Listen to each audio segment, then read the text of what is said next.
샬롬. 창세기 강의 168번째 찬양함으로 시작하겠습니다.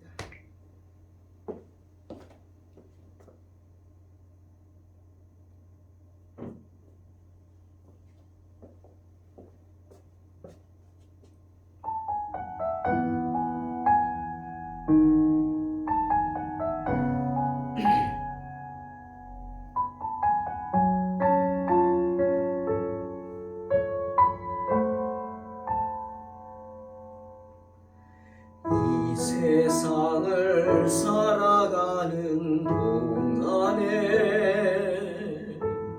나의 힘을 의지할 수 없으니 기도하고 낙심하지 말 것은 주께서 참 소망이 되심이라. 하나님의 꿈이 나의 비전이 되고 예수님의 성품이 나의 인격이 되고 성령님의 권능이 나의 능력이 되길 원하고 바라고 기도합니다.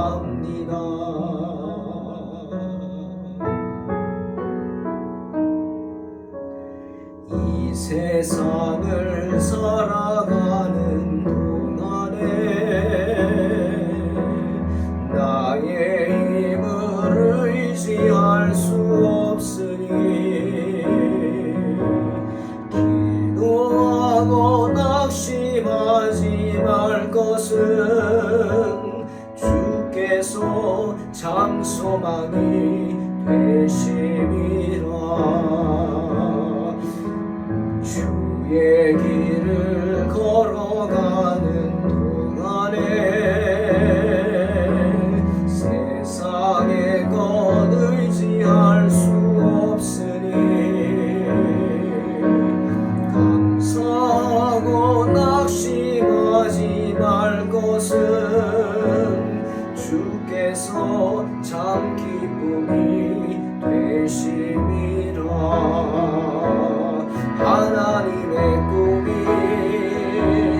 나의 비전이 되고 예수님의 성품이 나의 인격이 되고 성령님의 권능이 나의 능력이 되길 원하고 바라고 기도합니다.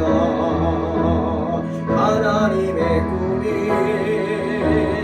나의 비전이 되고 예수님의 성품이 나의 인격이 되고 성령님의 권능이 나의 능력이 되길 원하고 바라고 기도합니다.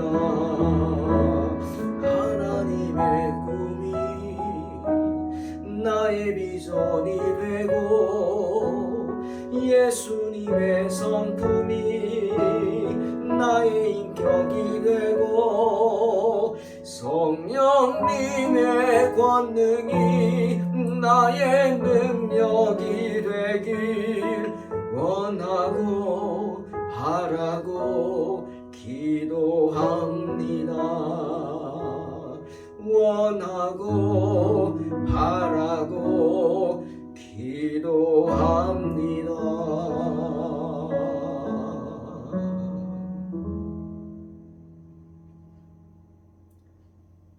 아멘.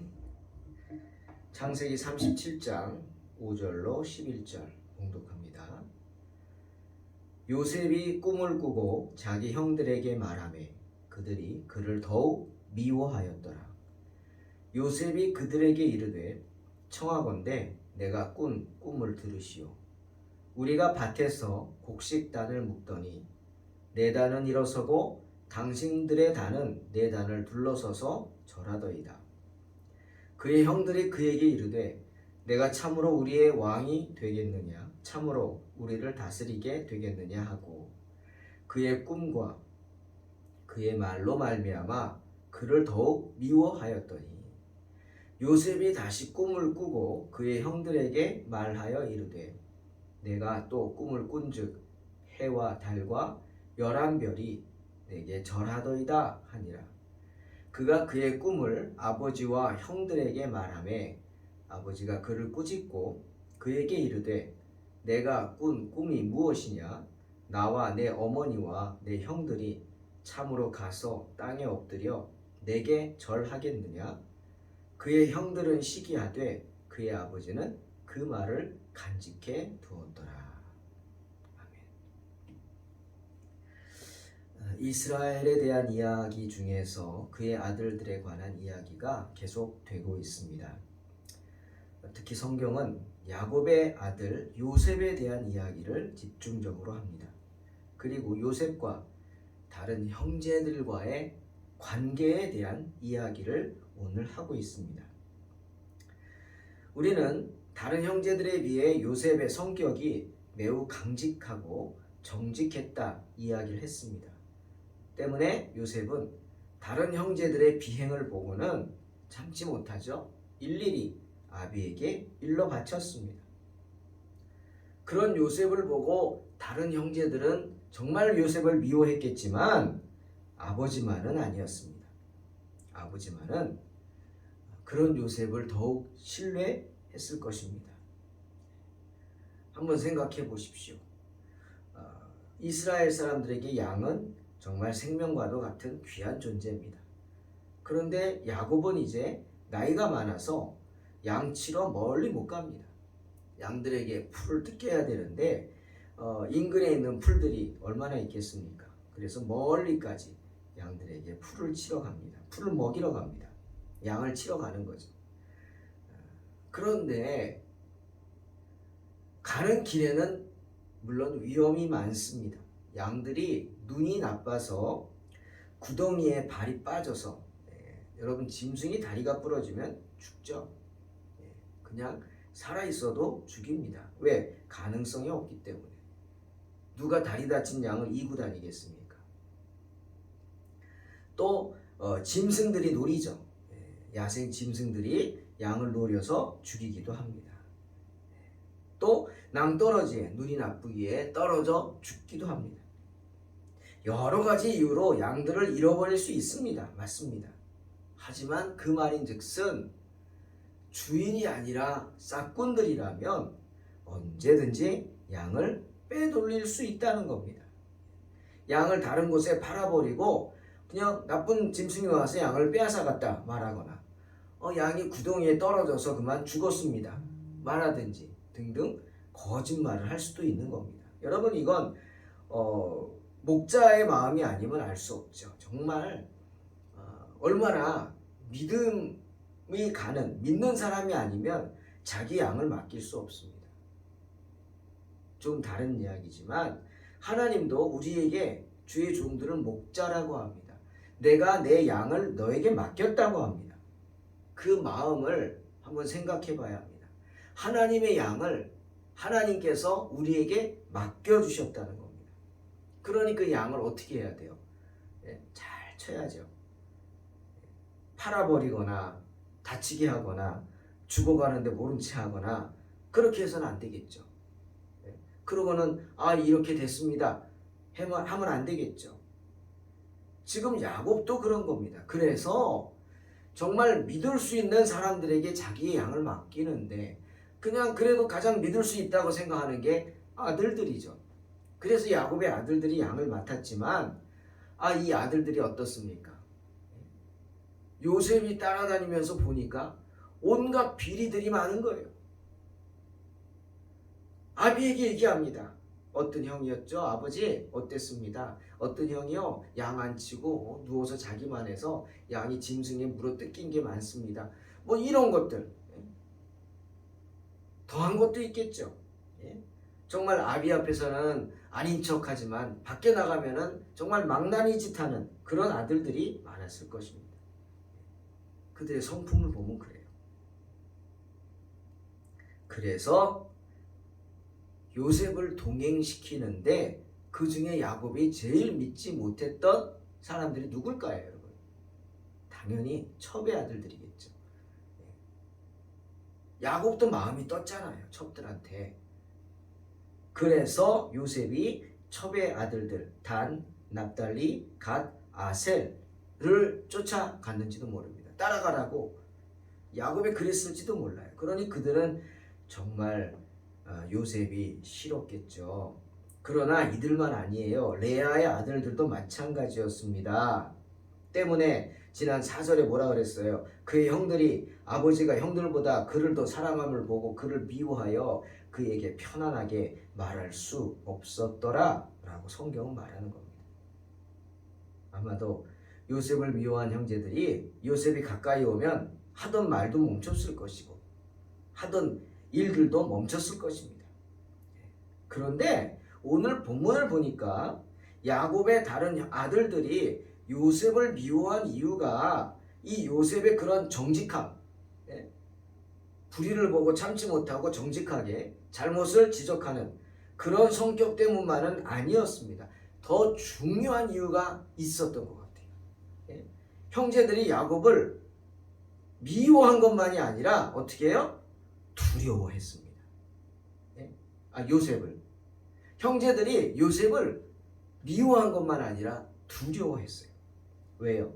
오늘 본문에 나오듯 요셉의 예언자적 역할 때문입니다. 하나님이 쓰기 원하시는 요셉은 하나님으로부터 계시를 종종 받았습니다. 그래서 예언적인 꿈을 자주 꾸었습니다. 요셉이 꾼 꿈의 내용이 오늘 성경에 2가지 나오잖아요. 이 2개만이었을까요? 아니었겠죠. 그냥 성경은 2개만 말합니다. 하나가 뭡니까? 요셉이 다른 형들과 함께 밭에서 곡식단을 묶습니다. 이제 다 된 거 추수해가지고 이제 곡식을 털어야 되잖아요. 기계도 없고 손으로 털죠. 그 직전에 곡식들을 묶습니다.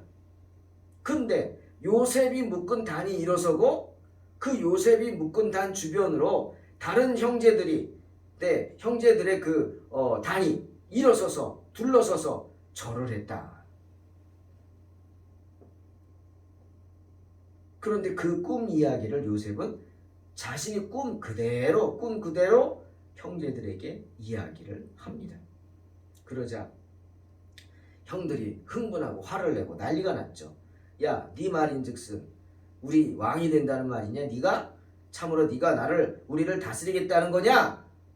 아버지가 이뻐하니까 아주 한도 끝도 없구나. 아마 그랬을 겁니다. 아마 그 꿈 이야기를 듣고 형제들이 다 똑같은 생각을 한 것 같아요. 무슨 생각이죠? 어느 때가 되면 자기들이 곡식을 얻기 위해서 요셉을 찾아가서 신하의 예를 갖출 것이다. 이런 생각을 한 것 같아요. 여러분, 왜 요셉의 말을 한번 다시 묵상합시다. 7절. 우리가 밭에서 곡식 단을 묶더니 내 단은 일어서고 당신들의 단은 내 단을 둘러서서 절하더이다. 자, 이 내용을 좀 살펴봅니다. 요셉이 뭐라 그랬어요? 내 단은 일어섰다 그랬어요. 요셉이 묶은 단은 일어서 있는데 다른 형제들이 묶은 단은 마치 둘러서 절하듯이 다 요셉 가운데 누가 엎드러져 있다는 거예요. 삥 둘러서. 무슨 말입니까? 여러분, 우리는 시골에 안 사는 분들 많아서 모르지만 상식적으로 생각해 볼 수 있습니다. 요즘은 기계가 그냥 쓱 하고 밀고 가면은 벼를 베고 그게 벤 게 들어가서 탈구까지 돼가지고 알곡은 이쪽으로 나머지는 밖으로 빠져나가죠. 근데 옛날엔 기계가 아니잖아요. 다 손으로 했습니다. 그러니 낫으로 벼를 베가지고 밀을 베서 그 밀 벤 걸 어떻게 해요? 곡식단으로 이렇게 단으로 묶습니다. 묶어서 이렇게 세워놓죠. 그리고 그 다음에 그 세워놓은 단을 가지고 가서 탈곡하는 거기에다가 놓고 아니면 없으면 바닥에다 대고 막 내리칩니다. 왜? 나달 떨어지라고. 그래서 나달이 다 떨어지면 더 이상 떨어질 것이 없다 그러면 그냥 옆에다가 던져 놓습니다. 그 말입니다. 지금. 요셉의 단은 탈곡하지 않은 열매가 주렁주렁 열려있는 단이에요. 세워져 있어요. 그런데 다른 형제들의 단은 뭐예요? 나달이 하나도 열려있지 않단 말이에요. 빈단이에요. 빈단. 그래서 절을 하는 모양새로 요셉의 단 앞에 꼬꾸라져 엎드려져 있다는 거예요. 던져놨다는 거죠. 형제들은 그 말을 듣고 알아챈 거예요. 그래서 이 말을 하는 거예요. 그래 네가 내 왕이 우리의 왕이 되겠느냐? 우리가 가서 너한테 곡식을 달라고 빌어서 사정하겠구나. 그런 생각을 하는 겁니다. 자, 요셉이 또 꿈을 꿉니다. 하늘에 해와 달과 12개의 별이 있는데 이번에는 해와 달과 다른 11별, 자기의 별 뺀 나머지 11별이 자신의 별을 보고 엎드려서 절을 하는 꿈을 꿉니다. 그러자 이번에도 다른 형제들이 아주 분노했죠. 이번에는 분노했습니다. 아주 뒤집어졌어요.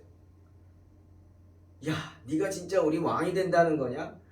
가장 나이 어린 내가 너보다 나이 많은 우리를, 그것도 부모님, 해와 달이 아빠 엄마라는 거죠. 부모님까지도 네 앞에 머리를 쪼아리고 엎드려서 네가 우리를 다스린다는 말이냐? 경노합니다.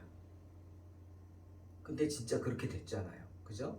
애굽에 가서 아비 야곱이 요셉에게 무릎 꿇지 않습니까? 엎드려 절하지 않습니까? 형제들이 그러지 않습니까? 이 일로 인해 요셉은 더욱 믿음을 받게 됩니다. 그 꿈 이야기를 들은 아비 야곱이 어떻게 합니까? 그 말을 듣고 성경은 마음에 간직해 두었다고 말하고 있습니다. 마음에 간직해 두었어요. 그 말을 듣고 말을 간직해 두었어요. 마음에. 뭡니까? 야곱도 영의 사람입니다. 어떤 그 말씀을 듣고 계시를 받았든지 모르겠어요. 그 겉으로는 아마 형제들 앞에서 요셉을 책망했을 겁니다. 야, 너가 뭐 그런 꿈을 꿔도 어떻게 그렇게 말을 하냐? 왜? 형들이 미워하고 난리가 나니까. 혹시라도 동생 요셉을 해코지할까 봐. 그래서 겉으로는 아마 말리고 책망하듯 했지만 야곱도 그 꿈을 마음에 두었단 말입니다. 그런데 여러분, 이런 생각을 합니다. 요셉은 현명한 사람입니다. 그죠? 어리석은 사람이 아니에요. 그러면 자기가 꿈을 꾸고 나면 사람들은 좋은 꿈을 꾸고 나면은 생각합니다. 그 꿈을 생각하잖아요. 그러면 그렇게 좋은 꿈을 꿨는데 그냥 마음에 간직하게 되지. 왜 그걸 말합니까? 혼자 마음에 간직할 것이 왜 굳이 다른 형들에게 말을 해서 나한테 무릎 꿇더라, 나한테 절하더라, 왜 그런 말을 해가지고 미움을 받았을까 하는 겁니다. 그런 말하면 가뜩이나 사이가 안 좋은 형제들, 다른 형들이 자기한테 가만히 있겠습니까? 진노하고 난리가 날 걸 알면서도 왜 요셉은 미움받을 짓을 했을까요? 이겁니다. 요셉은요, 정치가가 아닙니다. 그렇죠? 정치하듯 뭐 형제들을 내리고 뭐 정치하듯 뭐 술을 재고 그런 사람 아닙니다. 요셉은 예언자입니다. 예언자. 즉 꿈을 꾸는 사람. 그래서 형제들이 요셉을 보고 뭐래요? 저기 꿈꾸는 자가 오는 듯다 그러죠. 자기도 모르게 고백합니다. 요셉은 꿈을 꾸는 사람이에요. 누가 꿈을 꿉니까? 누가 꿈을 꾸죠? 예언자가 꿈을 꿉니다. 그래서 주님이 우리에게 꿈을 꾼다 그러잖아요. 말년에, 노년에 우리가 정말 마지막 날에 꿈을 꾸고 청년들은 환상을 보고 다 그 얘기하지 않습니까? 요셉 보십시오. 나중에 애굽의 총리가 되죠. 그가 정치가로 총리가 됩니까? 정치를 잘해서 총리가 됐나요? 아니잖아요. 감옥에 갇힌 요셉은 꿈을 꿔가지고 바로의 눈에 들어서 또 그 꿈을 해석을 함으로 바로를 설득하고 하나님의 뜻을 전하죠. 큰 가뭄이 있을 거니까 당신은 이 땅의 왕으로서 백성들을 위해서 준비해야 한다고 예언을 합니다. 그래서 바로가 그런 요셉을 총리로 삼은 겁니다. 가뭄 준비하라고, 대비하라고. 예? 요셉은 정치가가 아닙니다. 요셉은 예언자라는 거예요. 결국 하나님의 계시를 전함으로 요셉이 가뭄의 문제를 해결해서 많은 생명을 구하지 않습니까? 심지어 가나안 땅에 있던 자기 가족들의 목숨까지도 구하게 됩니다. 하지만요, 여러분, 예언자는요, 선지자는요, 배척받습니다. 사람들에게, 요셉이 형들에게 아주 미움을 받았던 것처럼 미움받습니다. 왜입니까? 예언자는 죄를 지적하기 때문에, 선지자는 잘못된 것을 잘못됐다고 지적하기 때문에. 죄를 지적당하는 사람이 좋아할 사람이 어디 있겠어요? 그러니 어디든 바른 말을 하는 사람을 사람들은 싫어합니다. 언제나 그 그룹에서 왕따시키죠. 바른 말을 하는 사람들 보고 세상 사람들은 이렇게 말합니다. 이봐, 깨끗한 물에는 고기가 없어. 물도 적당히 더러워야 많은 생물이 사는 거야. 맞습니다. 고기에 맞아요. 1급수에는 물고기가 없어요. 왜? 너무 깨끗하니까. 하지만 그 예는 잘못된 겁니다. 영혼의 문제는 다릅니다. 영혼의 문제는 그렇지 않아요. 마치 흰옷을 입은 것이라 그랬어요. 영혼은 흰옷. 흰옷을 입어보십시오. 그 흰옷에 조그마한 얼룩이라도 묻어보세요. 얼마나 흉하고 얼마나 더럽습니까? 안 되죠? 맞습니다. 우리의 영혼은 하얀 도화지 같은 흰옷입니다. 아무것도 그리지 않아요. 하나님이 그리셔야겠죠. 거기에 조금이라도 흠이 있어 보십시오. 어떻게 됩니까? 지저분하죠. 하나님께 쓰임받지 못합니다.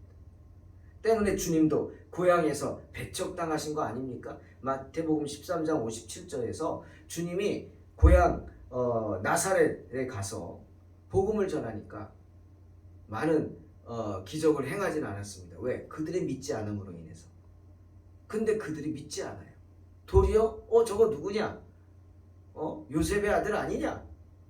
우리가 알지 않느냐? 그 엄마 마리아네. 그의 동생들 남동생 이름 4명 쫙 부르면서 여동생들도 있지 않냐? 우리가 다 알지 않냐?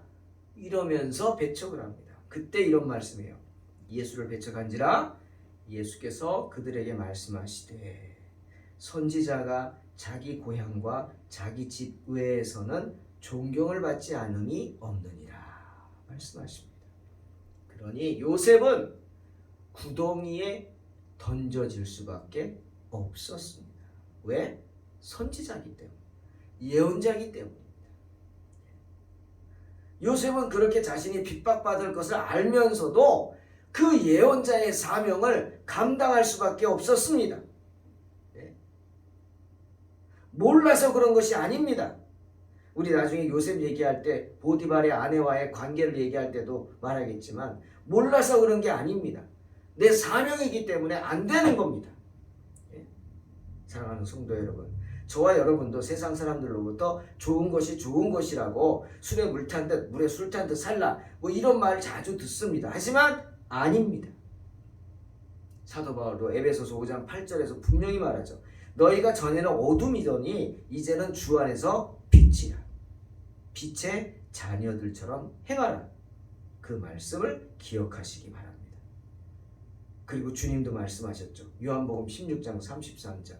이것을 너희에게 이르는 것은 너희로 내 안에서 평안을 누리게 하려 함이라. 세상에서는 너희가 환난을 당하나 담대하라. 내가 세상을 이겼노라. 우리는 이 말씀을 깊이 묵상하면서 하나님이 우리에게 주신 예언자적 사명, 선지자적 사명, 핍박을 각오하고서 요셉처럼 핍박을 각오하고서라도 말해야 할 사명이 있습니다. 그게 우리의 의무입니다. 그 사명을 감당함으로 세상의 빛과 소금의 역할 감당하시기를 주의 이름으로 축원합니다. 기도하겠습니다. 하나님 아버지 감사합니다. 어리석은 저희들에게 귀한 말씀 주시니 감사합니다. 참으로 요셉이 어리석은 것 같았지만 그것이 요셉의 사명이었다면 하나님 도와주셔서 우리 또한 요셉처럼 세상을 두려워하지 말고 세상의 핍박을 두려워하지 말고 담대히 그 사명 감당할 수 있게 도와주시옵소서. 오직 하나님께 영광 돌리는 삶 살기를 원하고 정말 이 악한 세상 가운데 물들지 아니하고 선지자적 예언자적 사명 감당하는 복된 성도들 되게 하여 주시옵소서. 예수님의 이름으로 기도하옵나이다. 아멘. 믿음으로 승리하시기 바랍니다.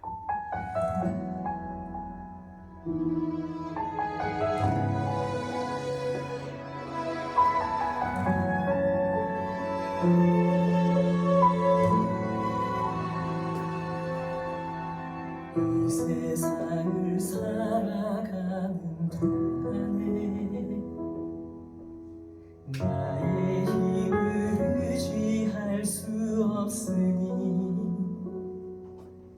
기도하고 낙심하지 말 것은 주께서 참 소망이 되심이라. 하나님의 꿈이 나의 비전이 되고 예수님의 성품